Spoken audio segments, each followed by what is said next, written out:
Nos quedamos entonces, hermanos, diciendo que la actitud de los gentiles en aquel tiempo tuvo que haber sido de proteger a los judíos de sus perseguidores, cosa que la mayoría de las naciones gentiles no hicieron. Solamente unos pocos se interesaron en ellos y los ayudaron. Entre ellos está la maravillosa sierva del Señor, Corrie ten Boom, quien arriesgó su vida y la de los suyos para proteger a muchos judíos en su casa, en lo que se llamó el lugar secreto. Fíjense que en la segunda planta del edificio de la familia, en la propia habitación de Corrie, se construyó un escondite cuya entrada estaba disimulada por un armario que consistía en un espacio de alrededor de 2,5 metros de largo por 70 centímetros de ancho. O sea, era un cuartito pequeñito que ella preparó para albergar ahí como máximo a 6 personas al mismo tiempo, las que debían permanecer ahí para ser guardadas, porque los nazis andaban persiguiéndolos para matar. Quisiéramos ver ese cuartito, mi querido Natán. Cada vez que sonaba la alarma, que era un pequeño timbre oculto junto a la escalera, la gente que estaba ahí en la casa de Corrie ten Boom disponía de poco más de 1 minuto para ocultarse en ese sitio, llevando consigo las pertenencias. Allí se quedaban hasta que pasaba el peligro, en absoluto silencio y en completa inmovilidad. Entonces, el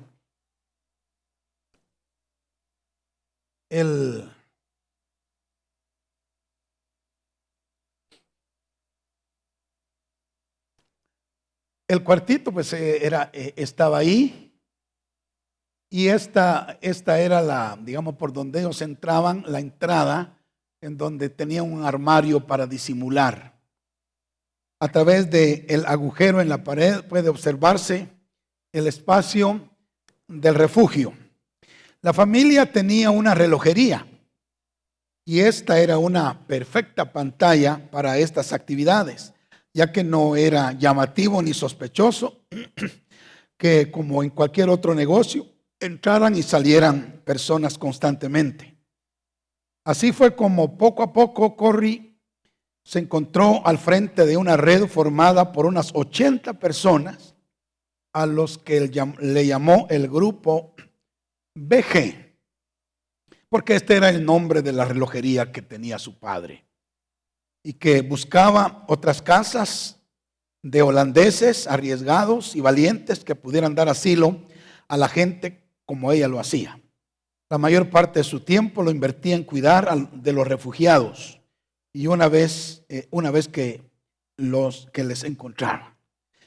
Se estima que Corrie ten Boom y su equipo de trabajo salvaron la vida de unos 800 judíos, además de numerosos integrantes de la resistencia holandesa y estudiantes que eran perseguidos también por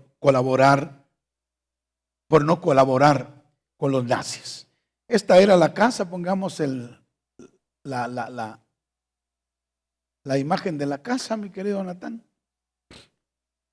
Esta fue la casa de Corrie ten Boom. Hasta hoy es un museo en honor a lo que esa sierva del Señor hizo ahí para proteger a los judíos. Bueno, vamos a continuar viendo ahora o llegando ahora al establecimiento del Estado de Israel. El establecimiento del Estado de Israel.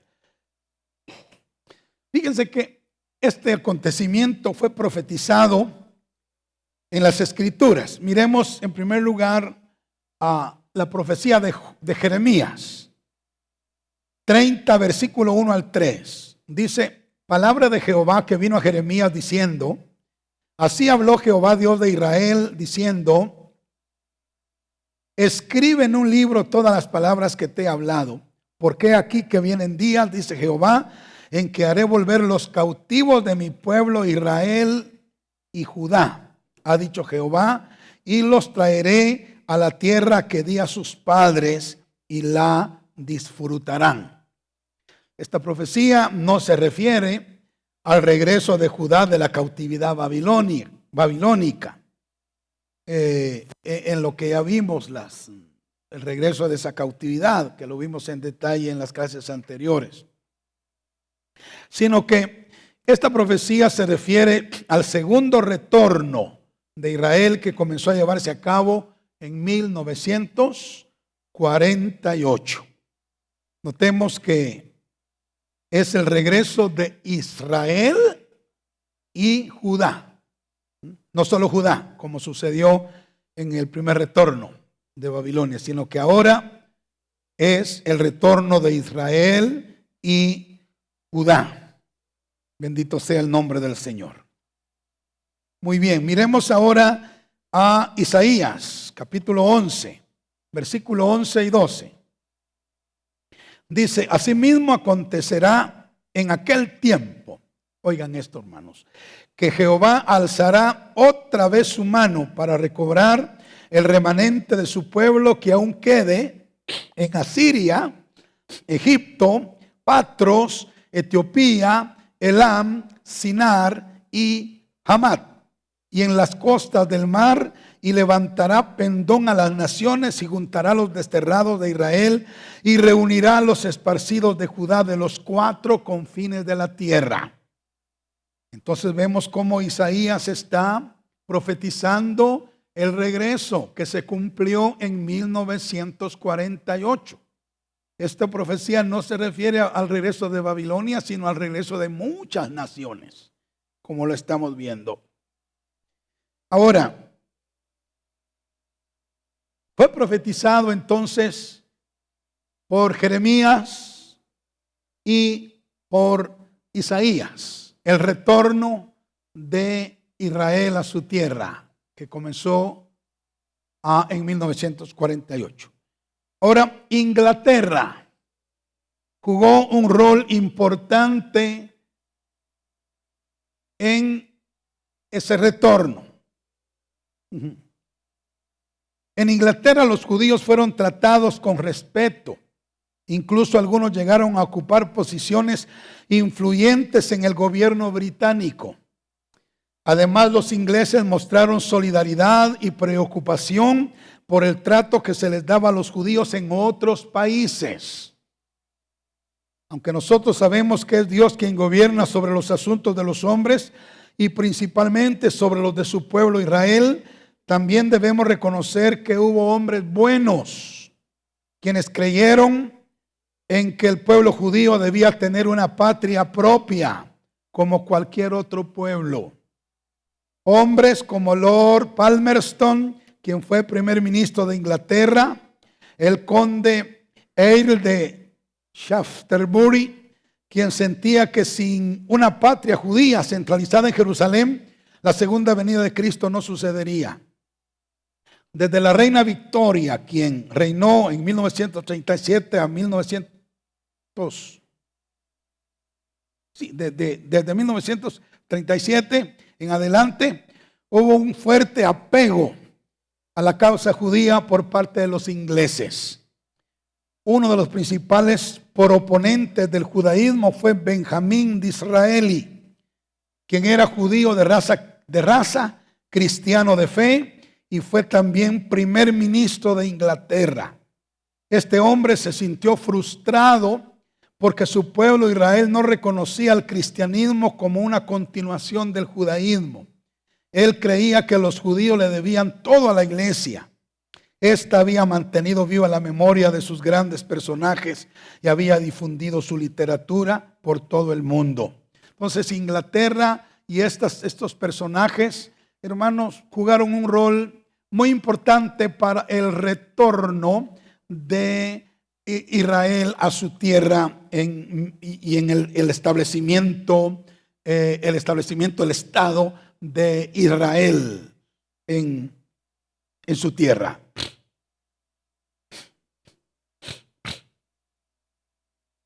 Ahora, a estas alturas, óigame bien lo que digo, en 1948, a estas alturas, el imperio islámico turco otomano dominaba a Israel. Las fuerzas británicas, comandadas por el mariscal de campo de apellido Allenby, derrotaron al ejército turco otomano y liberaron a Jerusalén de su dominio. El general Allenby era un cristiano fiel que rehusó entrar a caballo a Jerusalén por respeto a su Salvador. Entró el 9 de diciembre de 1917, o sea, me adelanté un poquito, pero hasta 1917 el imperio turco otomano gobernaba la tierra de Palestina, pero en 1917 entró Inglaterra con Allenby y venció al ejército otomano, y desde 1917 para adelante Inglaterra estaba gobernando el territorio de Israel hasta 1947. Ellos estaban siendo gobernados por Inglaterra desde 1917 hasta 1947. En 1947 el territorio de Israel pasó a las manos de las Naciones Unidas. Sí. Y el 29 de noviembre de 1947 la Asamblea General de las Naciones Unidas recomendó que Palestina fuera dividida en dos estados, un árabe y un judío. El plan era que Jerusalén se volviera una ciudad separada, una ciudad internacional que fuera administrada por las Naciones Unidas por un tiempo de 10 años, luego de lo cual, mediante un referéndum, se determinaría a qué estado le quedaba, si al Estado Islámico o al Estado israelí. Los líderes judíos aceptaron este acuerdo, pero los líderes árabes no, y declararon inválida la división que las Naciones Unidas hizo en 1947, reclamando ser ellos, los islámicos, los dueños de Jerusalén. Ahora, esto dio lugar, hermanos, para las guerras árabe-israelíes. Cuando, vamos a ver acá,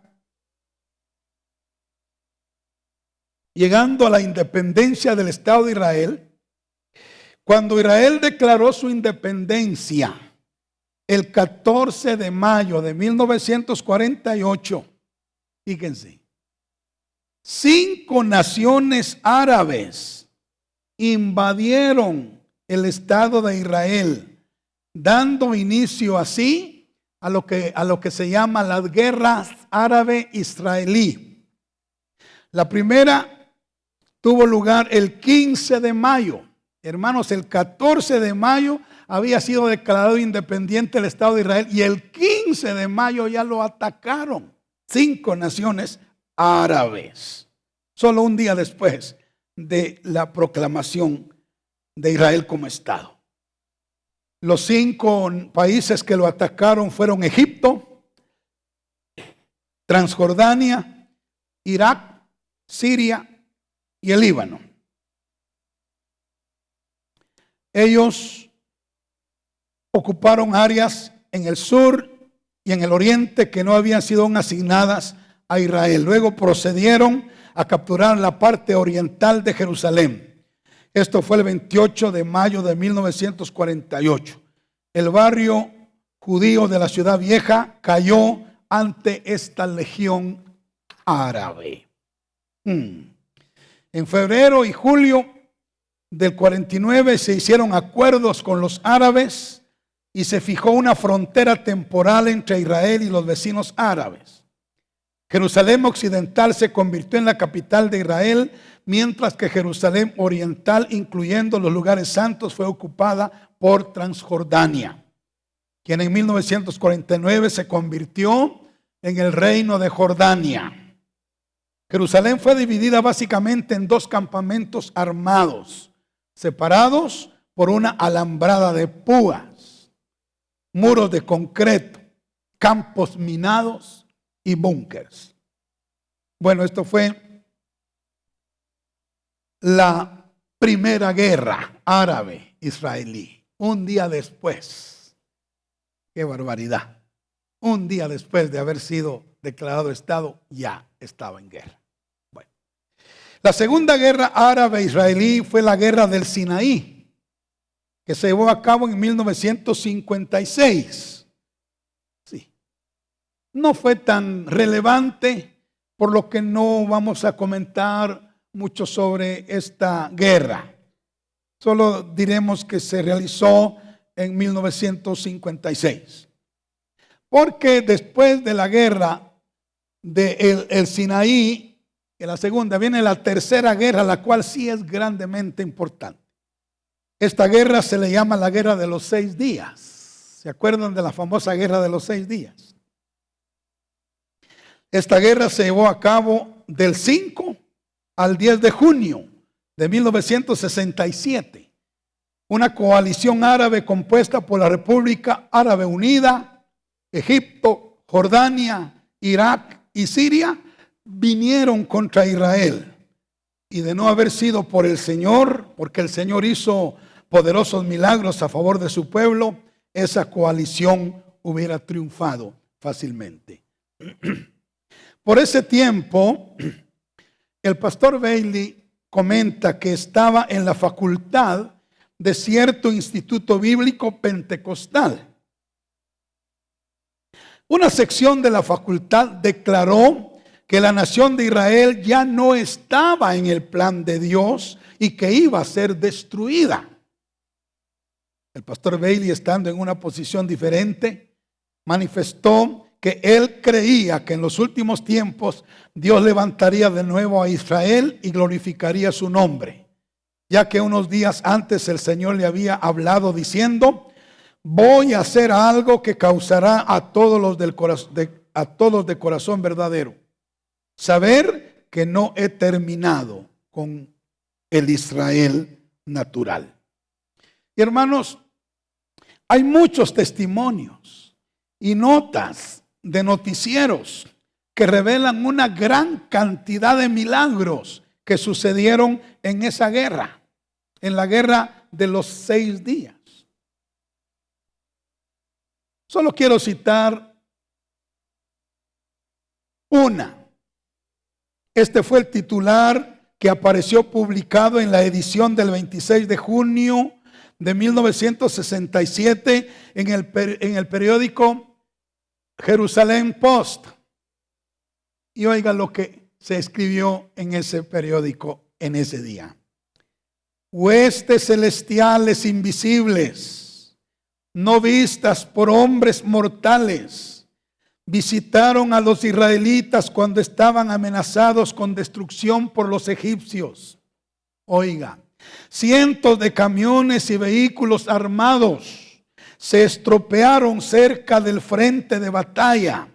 Tal parece que el sistema de radar egipcio se dañó por completo. Sigue el reporte de este periódico.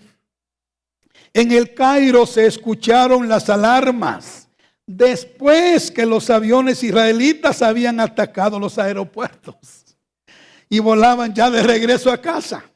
Hasta después sonaron las alarmas en los aeropuertos de Egipto. En varias ocasiones se oyó decir que todo estaba bien mientras los aviones israelitas se aproximaban al blanco. No se dieron cuenta. Las tropas que retornaban al frente en la península del Sinaí hablaban de una falla de los militares estrategas y de las comunicaciones. Regimientos enteros fueron rodeados cuando quedaban expuestos sus flancos por retiradas carentes de coordinación. La jefatura militar egipcia tenía muy poco control sobre sus ejércitos después que comenzó la batalla. Ay, ay, ay. Columnas de camiones y tanques quedaron abandonados por falta de combustible y por falta de repuestos. La disciplina a menudo colapsó ante el asalto de las tropas israelíes. Un coronel cuyo vehículo se descompuso fue ignorado por los conductores de sus ejércitos a pesar de hacer señales con una bandera pidiendo un transporte alterno. Egipto tenía algunas de sus tropas élite de ataque en el desierto de Sinaí, veteranos de la campaña de Yemen. La mayoría de estas unidades fueron destruidas. Israel se apropió de toneladas de equipo militar ruso por valor de $2,000 millones, consistente en tanques, armas pequeñas y municiones que quedaron esparcidas por toda la península de Sinaí. Oigan, 2 trenes cargados con gas venenoso también fueron encontrados en la península del Sinaí. Eso es lo que reportó el periódico Jerusalén Post. En esos días de la batalla. Una vez más entonces Israel fue salvado y librado milagrosamente de sus enemigos gracias a la intervención maravillosa del Todopoderoso, tal como lo hiciera tantas veces en el pasado. Ese mismo Dios todavía promete en Jeremías 30, 16 y 17. Pero todos los que te devoran serán devorados, y todos tus cautivadores irán en cautiverio, y todos los que te despojan serán despojados, y todos los que te saquean serán saqueados. Yo haré curar tus llagas y sanaré tus heridas, dice Yahvé, porque te llamaron la repudiada, diciendo: esta es Sión de la que nadie cuida. Dios entonces intervino ahí en esa guerra árabe-israelí, la guerra de los 6 días. Vamos a otra guerra. Vamos a ver, primera, segunda, tercera, ahí tenía que poner cuarta, perdonen. Hay 2 terceras. Eso es para demostrarles que yo hice ese trabajo. Que no me lo hicieron. Por eso yo cometo errores. Muy bien. Entonces, la cuarta guerra, le llamamos la guerra de Yom Kippur. El 6 de octubre de 1973. ¿Qué significa Yom Kippur? El día de la expiación. Los judíos celebrando el día de la expiación. Es un día de ayuno. Todos los hombres estaban ayunando ese día, porque es un día santo para ellos. Estaban ayunando. Es el día más santo del calendario judío. Este es el único día en el que el sumo sacerdote entraba al lugar santísimo para hacer expiación por el pueblo. Es un día de ayuno y aflicción del alma. Es el más reverenciado por los judíos piadosos. Era el día en que toda la nación, hermanos, estaba siendo reconciliada con Dios. Pues en este día los árabes decidieron atacar a Israel, pensando que ellos no estarían preparados para repeler el ataque. Y en efecto así fue. No estaban preparados. Sin embargo, una vez más, hay relatos de milagros que Dios hizo a favor de su pueblo en esa guerra para librarlos.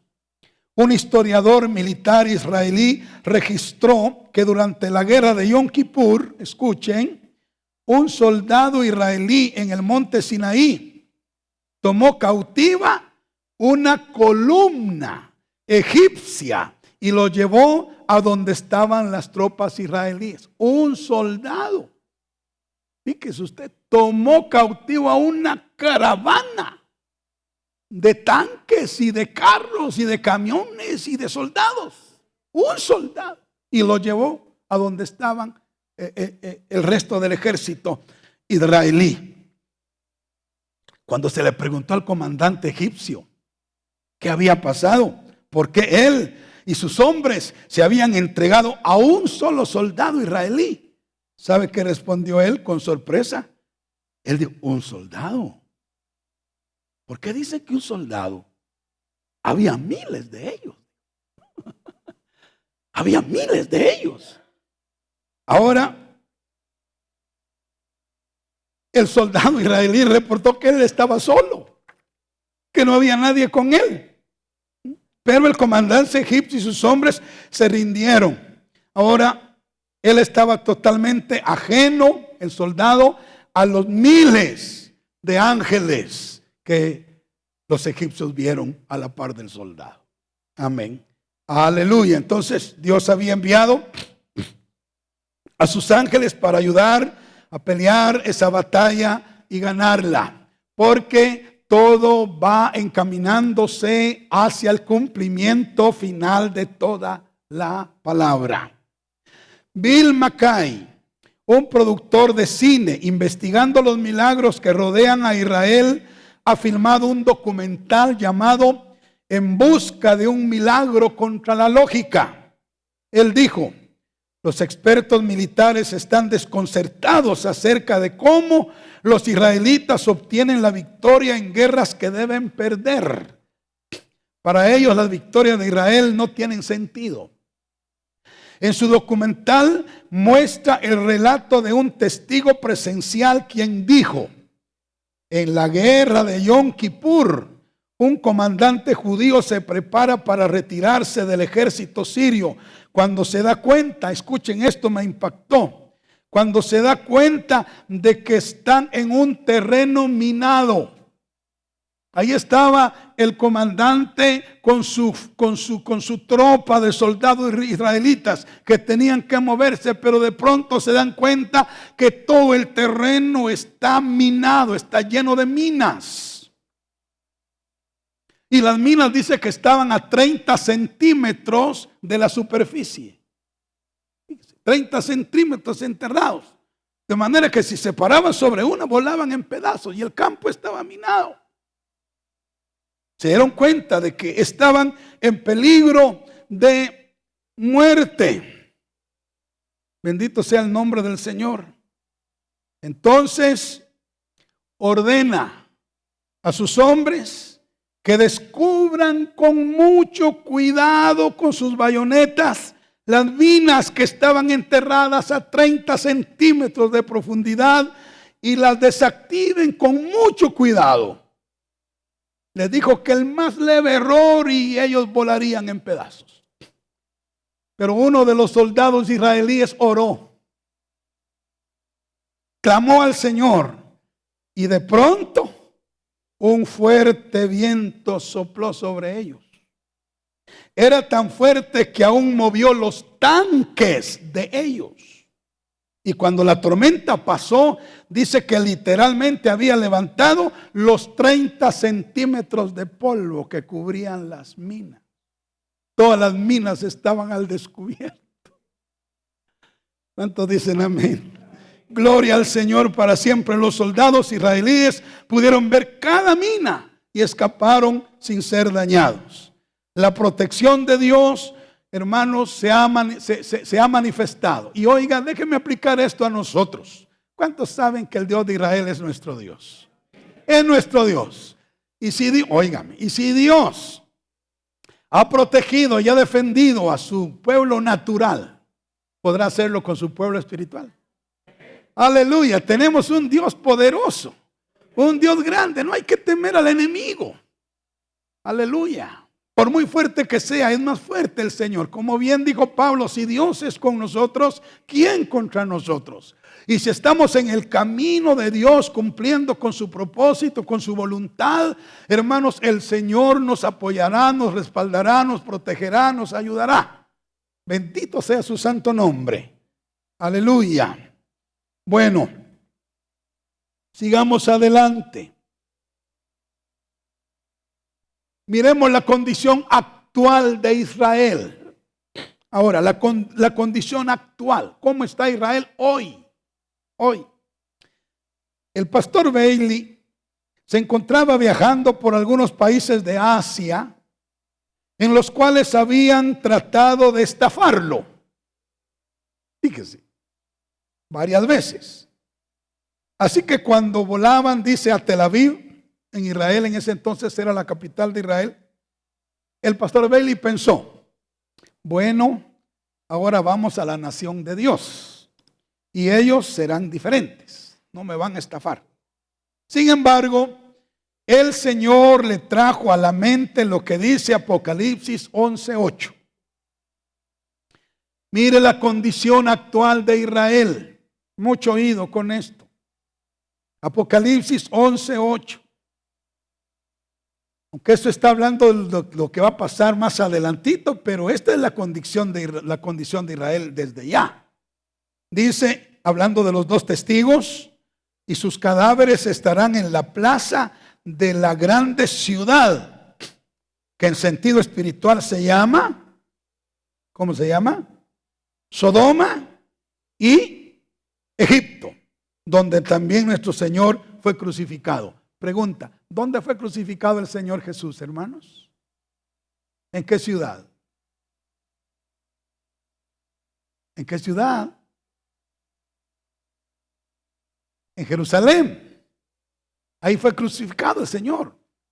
Y mire que aquí dice el Espíritu Santo que ahí donde el Señor fue crucificado, en sentido espiritual se llama Sodoma y Egipto. O sea, así mira Dios en nuestros días la ciudad de Jerusalén. La mira como Sodoma y la mira como Egipto. ¿Qué quiere decir eso? ¿Cuál era el pecado de Sodoma, hermanos? La inmoralidad. ¿Y cuál era el pecado de Egipto? La mundanalidad. Y así está ahorita Israel, Jerusalén espiritualmente. Están viviendo una vida licenciosa, inmoral, una vida mundana. Así está ahora la condición de Israel. Amén. Ahora, el Señor advirtió a Israel a través del profeta Amós, en Amós capítulo 3, verso 2, diciendo: a vosotros solamente he conocido de todas las familias de la tierra, por tanto os castigaré por vuestras maldades. Ponga mucha atención, estamos entrando ya en los últimos días. Ahorita Israel, Jerusalén, hermanos, está hundido en la inmoralidad y en la mundanalidad. Sí. Así es la condición espiritual de ellos.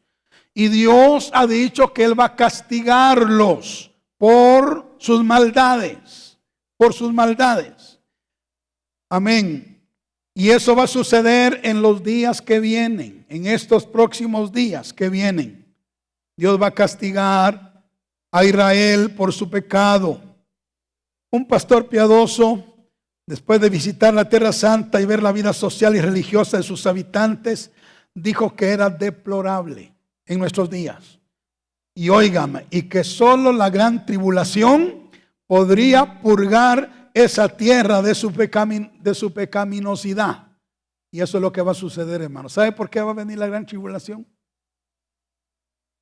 Para poder limpiar a Israel, para poder limpiar a Jerusalén. Así será. La gran tribulación vendrá sobre Israel y aquella gran angustia los conducirá al arrepentimiento y a la purificación de sus corazones.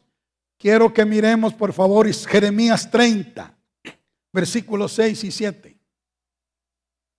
Jeremías 30, 6 y 7. Ay, Dios. Dice, inquirid ahora. Esto es lo que viene para Israel en estos días, hermanos. En estos días que vienen. Inquirid ahora y mirad si el varón da a luz. Porque he visto que todo hombre tenía las manos sobre sus lomos, como mujer que está de parto. Y se han vuelto pálidos todos los rostros. ¡Ah! ¡Cuán grande es aquel día! Tanto que no hay otro semejante a él. Tiempo de angustia para Jacob. Esta es la gran tribulación que se avecina, que viene para Israel. Tiempo de angustia para Jacob. Pero hay esperanza. Pero de ella será librado. El anticristo va a aparecer. Lo vamos a ver en un momentito. Haciendo pacto con ellos por 7 años. 3 años y medio todo va a estar más o menos tranquilo. A la mitad de la semana va a romper el pacto con ellos y va a comenzar la gran tribulación. Ese es el tiempo de angustia para Israel.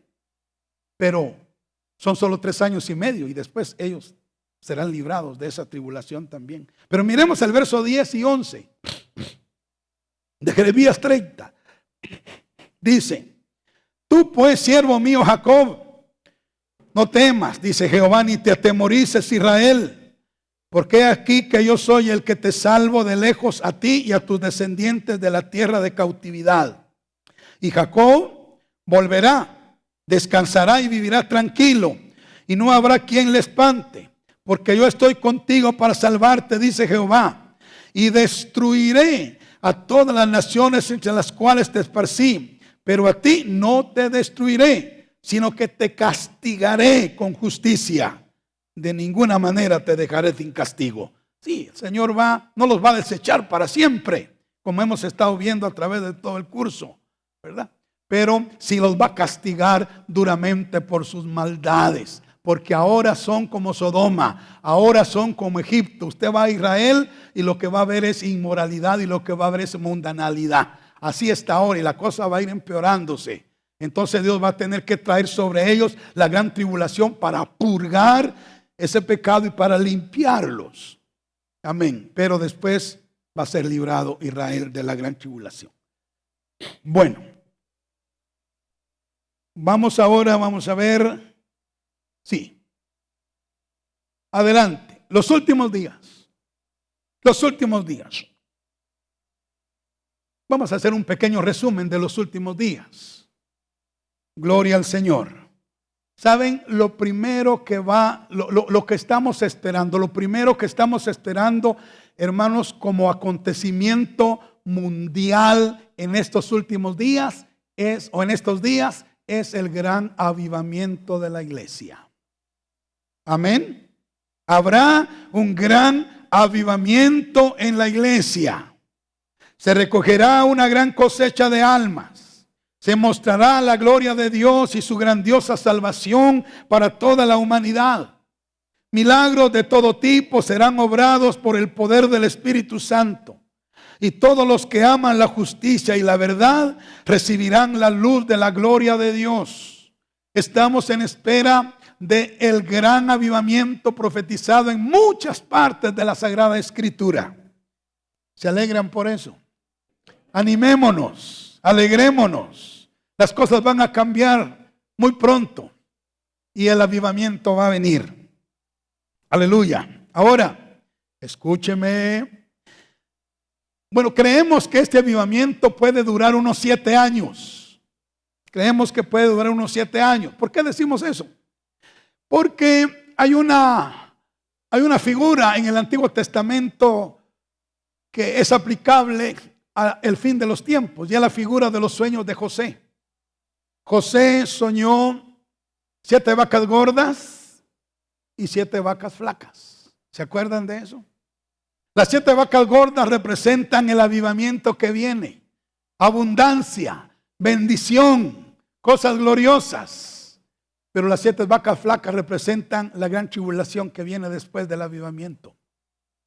Entonces creemos que el avivamiento va a durar 7 años. También entendemos eso porque el avivamiento es el cumplimiento espiritual de la fiesta de los tabernáculos. Y la fiesta de los tabernáculos duraba 7 días en Israel, lo cual puede ser figura de los 7 años de avivamiento en el tiempo que estamos, al cual estamos llegando. Bueno, ahora, después del avivamiento, después de los 7 años de avivamiento o del tiempo que dure el avivamiento, ¿saben qué va a pasar? Va a venir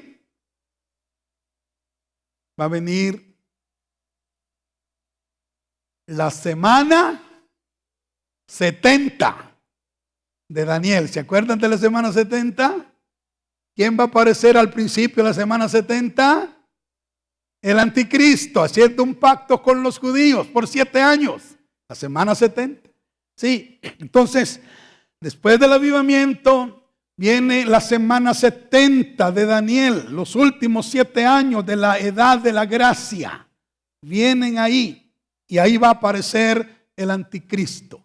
Amén. Él va a hacer un pacto con Israel por esos 7 años y como vimos cuando pasamos por Daniel 9:27, a la mitad de la semana Él va a romper ese pacto y ahí va a poner la abominación desoladora en el templo y ahí arrancará la gran tribulación.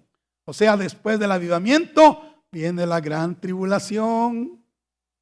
Viene la gran tribulación. Amén. Y después de la gran tribulación, viene el Señor Jesucristo, la segunda venida del Señor, después de la gran tribulación. Bueno, miremos rápidamente, hermanos, vamos a ver si tengo acá. Sí, algunas escrituras para que usted pueda fincar su fe en la palabra para el avivamiento. Hablemos un poquito acerca del avivamiento. Amén.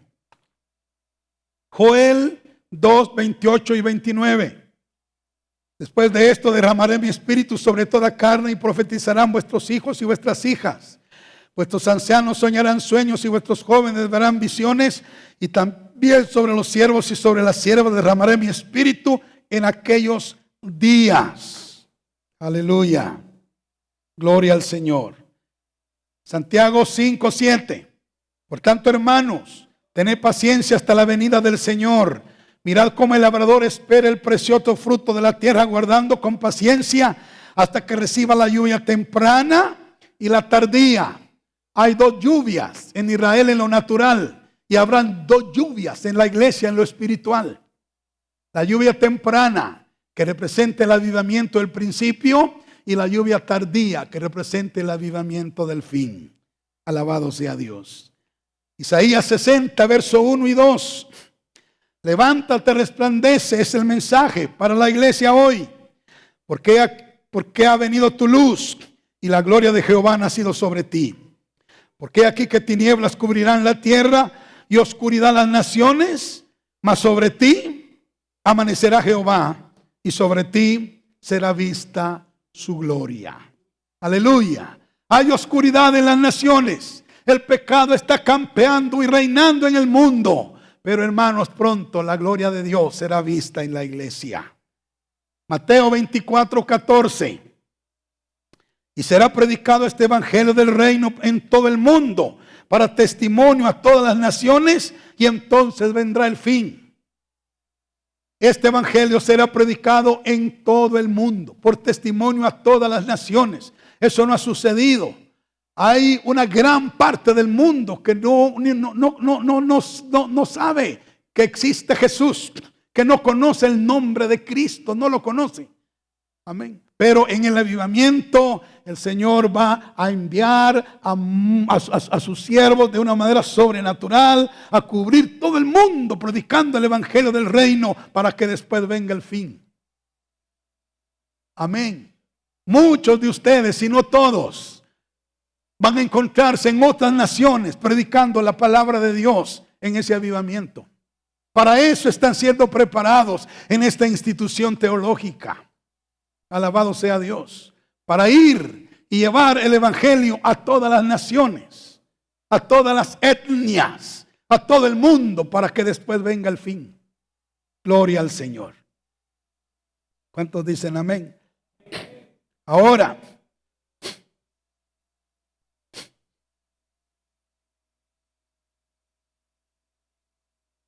vamos adelante. La aparición del anticristo. Después del avivamiento, o el anticristo va a aparecer, ¿sí? Después del avivamiento. Esto lo podemos ver con claridad en Mateo 24. Fíjese bien, ya leímos el versículo 14, ¿verdad? Será predicado este evangelio por testimonio a todas las naciones y entonces vendrá el fin. Es el avivamiento. Luego en el versículo 15 dice: por tanto, cuando veáis en el lugar santo la abominación desoladora que habló el profeta Daniel, el que le entienda. En el 14 está el avivamiento y en el 15 ya está la abominación desoladora. O sea, el anticristo viene después del avivamiento. Sigue al avivamiento. Aleluya. Esta abominación desoladora, como ya dijimos en lo que hemos hablado, será una imagen del anticristo que colocará el falso profeta dentro del templo en Jerusalén y hará que la adoren. Y hasta va a hacer hablar a esa imagen para que mande matar al que no la adore. Apocalipsis 13, 14 y 15 dice: y engaña a los moradores de la tierra con las señales que se le ha permitido hacer en presencia de la bestia, mandando a los moradores de la tierra que le hagan imagen a la bestia que tiene la herida de espada y vivió. Y se le permitió infundir aliento a la imagen de la bestia para que la imagen hablase e hiciese matar a todo el que no la adorase. Qué tremendo. Bueno, también Pablo habló de esto en 2 Tesalonicenses, capítulo 2, versículo 3 y 4, diciendo: nadie os engañe en ninguna manera, porque no vendrá Cristo y nuestra reunión con Él, es el contexto. No vendrá sin que antes venga la apostasía y se manifieste el hombre de pecado, el hijo de perdición, el cual se opone y se levanta contra todo lo que se llama Dios o es objeto de culto, tanto que se siente en el templo de Dios como Dios, haciéndose pasar por Dios. Ahora, escuchen, este templo al cual el anticristo entrará es el templo que los judíos llaman el tercer templo. El primero para ellos es el de Salomón, el segundo fue el de Herodes, y este para los judíos es el tercer templo, que será levantado dentro de poco tiempo. Dentro de poco tiempo. Es más, leamos Apocalipsis 11, 1 y 2. A Juan se le dice que mida este templo que estará en Jerusalén y que será entregado a los gentiles por 42 meses. Dice Apocalipsis 11, 1 y 2. Entonces me fue dada una caña semejante a una vara de medir y se me dijo: levántate y mide el templo de Dios. Es ese templo que están por reconstruir los judíos en poco tiempo. Y el altar y a los que adoran en él. Pero el patio que está fuera del templo, déjalo aparte y no lo midas, porque ha sido entregado a los gentiles. Y ellos hollarán la ciudad santa 42 meses. O sea, oigan hermanos, un dato. Quiere decir que el templo de Jerusalén, ese nuevo que tienen que levantar, tiene que estar listo para la mitad de la semana 70 de Daniel. Tiene que estar listo para la mitad de la semana 70 de Daniel, porque la mitad final, los últimos 42 meses, va a ser hollado ese templo por los gentiles, por los ejércitos y por la gente del anticristo. Amén. Entonces, quiero decir que, y escuchen, miren pues, cuando ustedes oigan que el templo ya está construido, es porque la venida del Señor está cerquísima. Está cerquísima. ¿No? Porque ese templo lo van a construir, lo tienen que tener listo para los últimos 3 años y medio de la semana. Y cuando ya esté, eso quiere decir que prontito el tiempo terminará. Amén. Bueno. Y va a aparecer el anticristo. Bueno, muy bien. Miremos aquí algo, cómo identificar al anticristo. ¿Cómo identificar al anticristo? Ponga cuidado a esto. Gloria al Señor. Hay muchas pistas, hermanos, que nos dan las escrituras. Muchas, pero hoy solo quiero mencionar 2 de ellas. 2 pistas para identificar al anticristo. Primero, el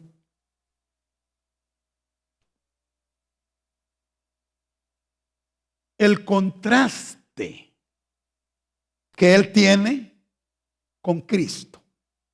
El contraste que él tiene con Cristo. Bueno, miremos lo que la Biblia dice acerca de Cristo. Apocalipsis capítulo 1, versículo 4. No voy a bajar revoluciones ahorita. Yo sé que he venido rápido, pero así es el instituto, hermanos. Así es el instituto. Bueno, miremos 1:4. Dice: Juan, a las 7 iglesias que están en Asia, gracia y paz a vosotros del que es y que era y que ha de venir. Es Cristo. Juan está ahí diciendo: gracia y paz a vosotros del que es. O sea que Cristo está vivo. Del que era. Cristo había venido antes de el tiempo en que Juan está escribiendo esto. Y del que ha de venir. Cristo va a volver a venir. Entonces noten esto. Cristo es el que es, el que era y el que ha de venir. Miremos Apocalipsis 4:8.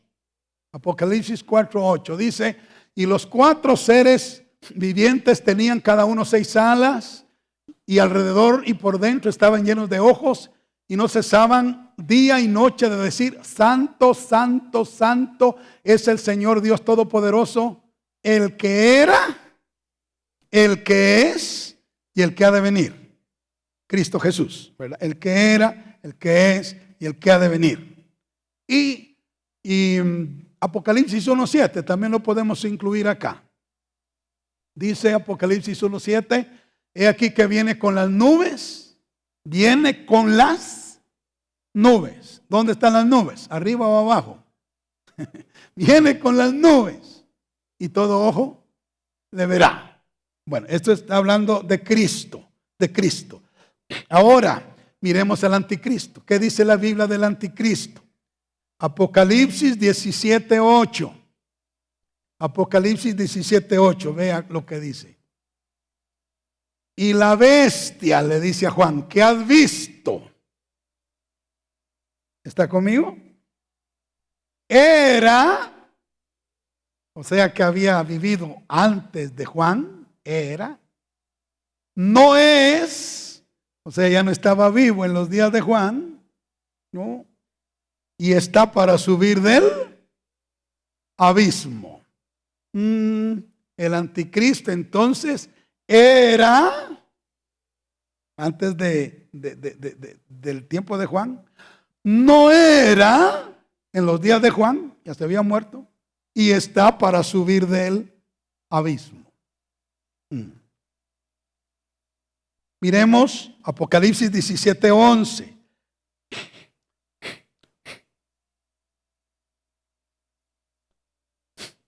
No, todavía leamos completo el 17:8, perdone. Dice a 17:8: la bestia que has visto era y no es, y está para subir del abismo e ir a perdición. Y los moradores de la tierra, aquellos cuyos nombres no estaban escritos desde la fundación del mundo en el libro de la vida, se asombrarán viendo la bestia que era, no es y será. Fíjese, era, no es y será. Ahora miremos lo que dice Apocalipsis 17:11. La bestia que era y no es también el 8º, y es de entre los 7 y va a perdición. La bestia era, no es y será para ir a perdición. Entonces, el anticristo, hermanos, era, no es y está para subir del abismo. Era, no es y será. Era, no es e irá a perdición. Como podemos ver, ambos, Cristo y el anticristo, Ambos vivieron antes. Vivieron antes. Cristo y el anticristo. Ahora, y van a regresar. Solo que uno viene de arriba, Cristo, y el otro viene de abajo, del abismo. No le crea usted a la gente que anda diciendo que el anticristo ya nació por allá. La Biblia dice que la bestia sale del abismo y que es un hombre que ya fue, que en los días de Juan no era, pero que luego va a levantarse. Así vamos a poder identificar al anticristo. Segundo, siempre acerca del anticristo, miremos la relación de Israel con el anticristo. Cristo habló de esa relación en Juan 5:43, diciendo: yo he venido en nombre de mi Padre, les dijo Cristo, y no me recibís. Si otro viniere en su propio nombre, a ese recibiréis. Y en efecto, hermanos, eso pasó. Israel rechazó a Cristo, que vino en el nombre de su Padre, en su primera venida. Pero cuando el anticristo venga en su propio nombre, entonces Israel lo va a recibir. Lo va a recibir. O sea, oiga lo que le digo, es una pista. El anticristo va a traer el mismo nombre que tuvo cuando vivió en la tierra. Tiene en su propio nombre. Amén. Bendito sea Dios. Muy bien. Daniel 9:27 lo podemos leer de nueva cuenta.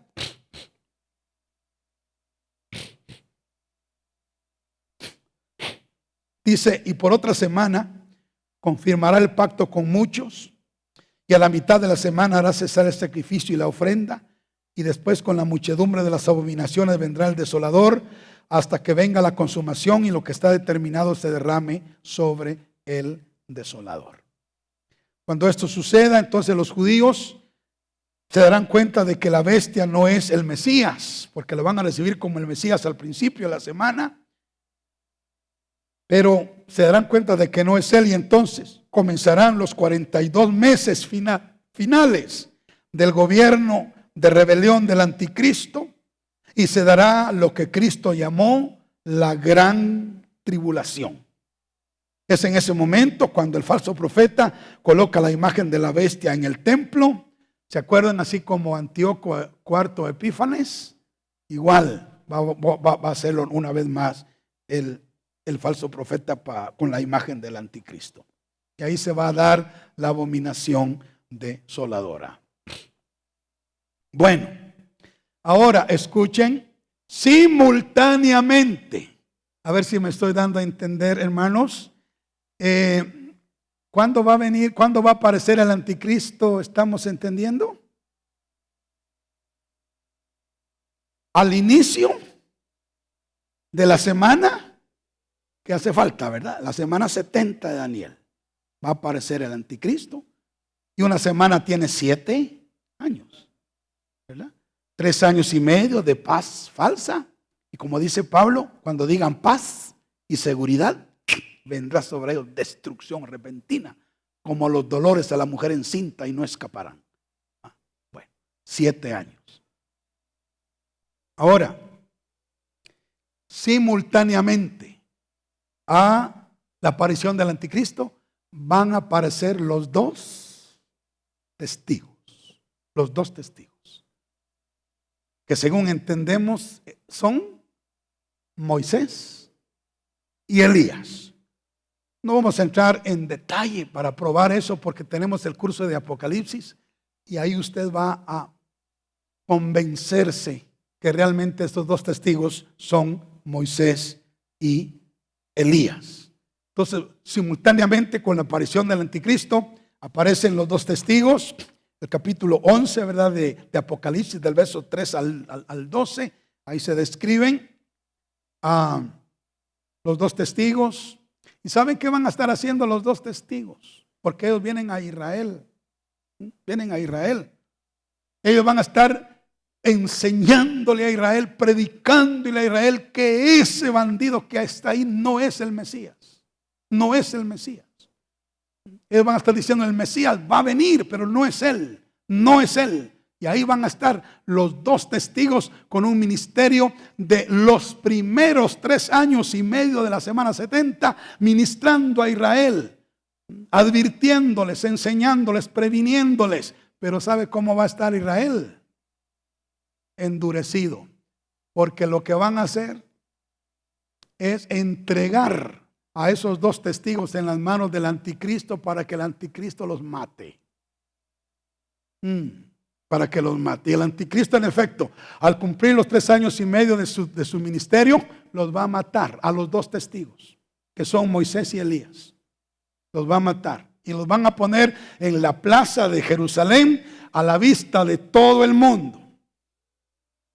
Antes no entendíamos cómo iba a ser ese asunto. Ahora es fácil entender, ¿verdad? Con la tecnología. Lo que está sucediendo allá, al minuto ya se sabe acá, ya se mira acá. Y eso va a suceder entonces.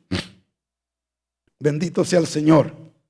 Ahora el anticristo va a matar a esos dos testigos y los va a exhibir ahí en la plaza de Jerusalén. Pero para sorpresa de ellos, bueno, y se van a mandar regalos los unos con los otros, felices porque estos dos testigos ya los estaban incomodando, ¿verdad? Con su mensaje y con sus milagros, ya estaban preocupándose, pero ahora que están muertos se mandan regalos felices y los tienen 3 días ahí en la plaza. A los 3 días dice que delante de los ojos de todos el Señor los levanta, los resucita y suben bien vivitos al cielo.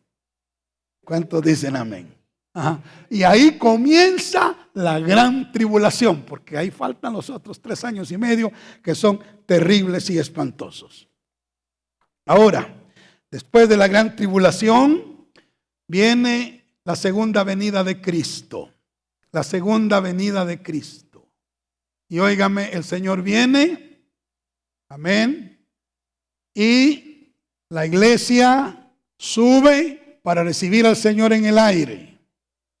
La iglesia va a pasar por la gran tribulación, porque el Señor Jesucristo viene inmediatamente después de la gran tribulación, y entonces la iglesia sube para recibir al Señor en el aire.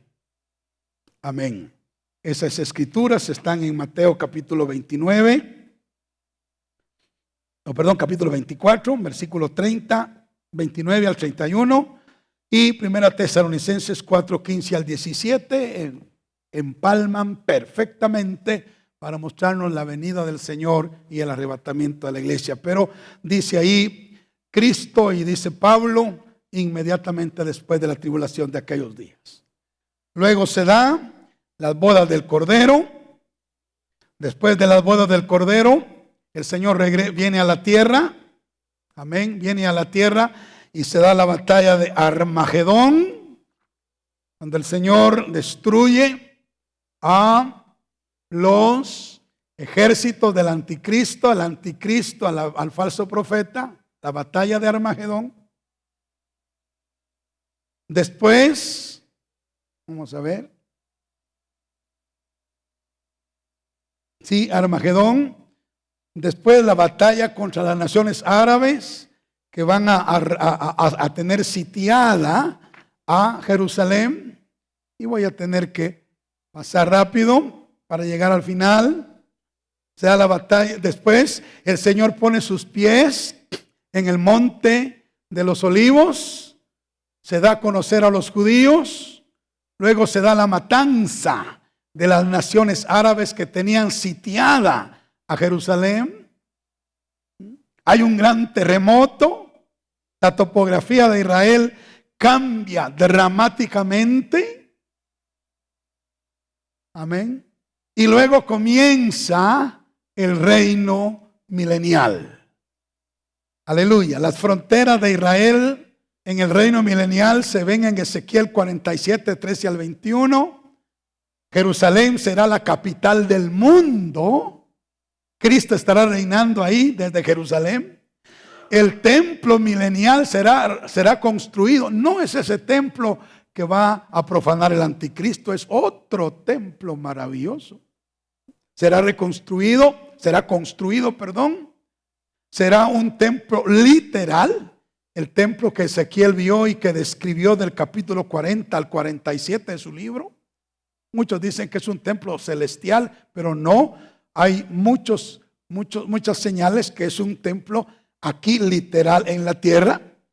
Luego el milenio terminará con otra rebelión.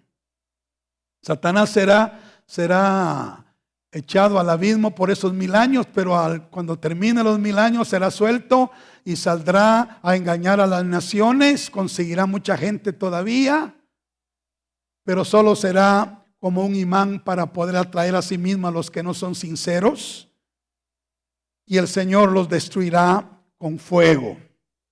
Amén. Y enseguida vienen los cielos nuevos y la tierra nueva. Déjenme comentar algo porque el tiempo se nos ha terminado, pero déjenme comentar esto: los cielos nuevos y la tierra nueva. ¿Qué es lo primero que sucederá al fin del milenio, después del milenio? El juicio del gran trono blanco, Apocalipsis 20. Luego, estos cielos y esta tierra pasarán, Apocalipsis 21. Y Dios creará cielos nuevos y tierra nueva. Amén. Siempre en el 21. Pero ahora aquí está lo hermoso.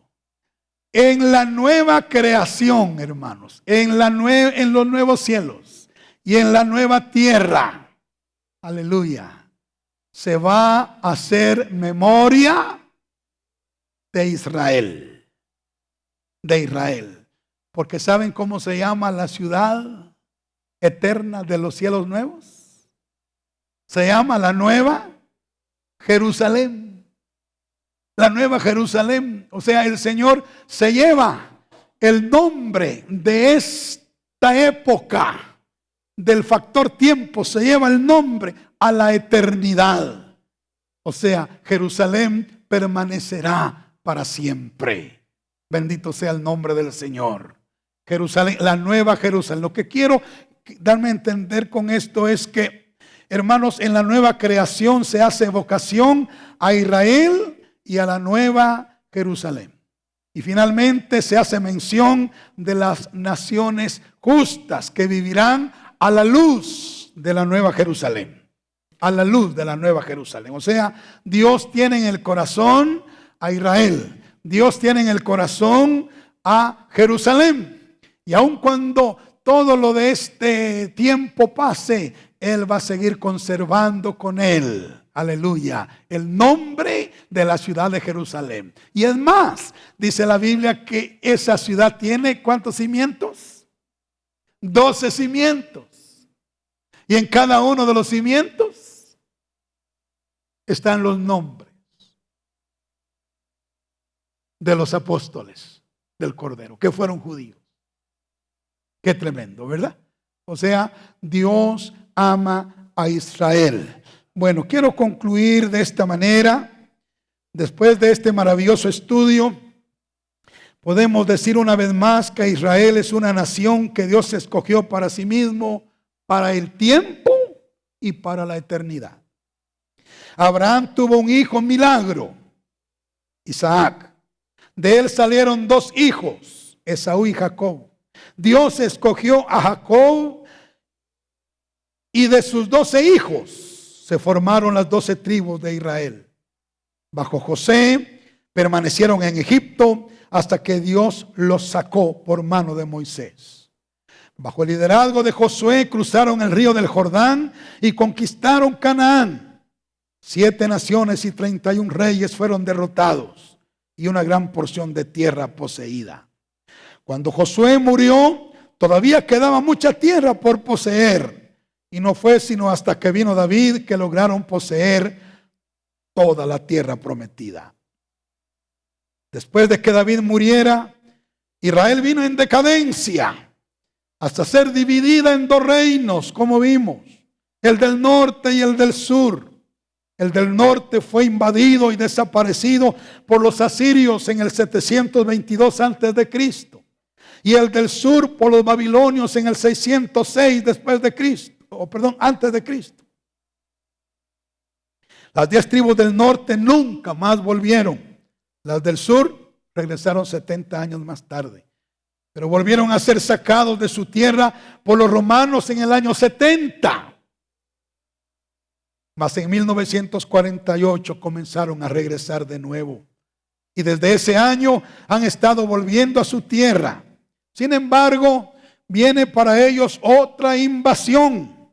Esta será por las naciones árabes, quienes estarán a punto de aniquilar a Israel cuando el Mesías, Jesús de Nazaret, aparecerá en su segunda venida para rescatarlos. En su segunda venida, el Señor Jesucristo destruirá al anticristo, que ya tendrá 7 años de estar reinando en la tierra. Y Cristo establecerá su reino por los siguientes 1000 años. Tiempo en el cual Jerusalén será la capital del mundo. Durante esos 1000 años el Señor le mostrará al hombre que sí se puede gobernar en paz y en justicia en la tierra.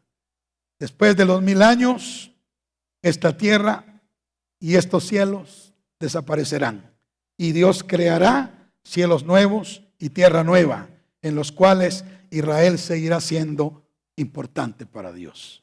Sin duda alguna, Israel ha sido, es y será para siempre la nación del corazón de Dios. Amén.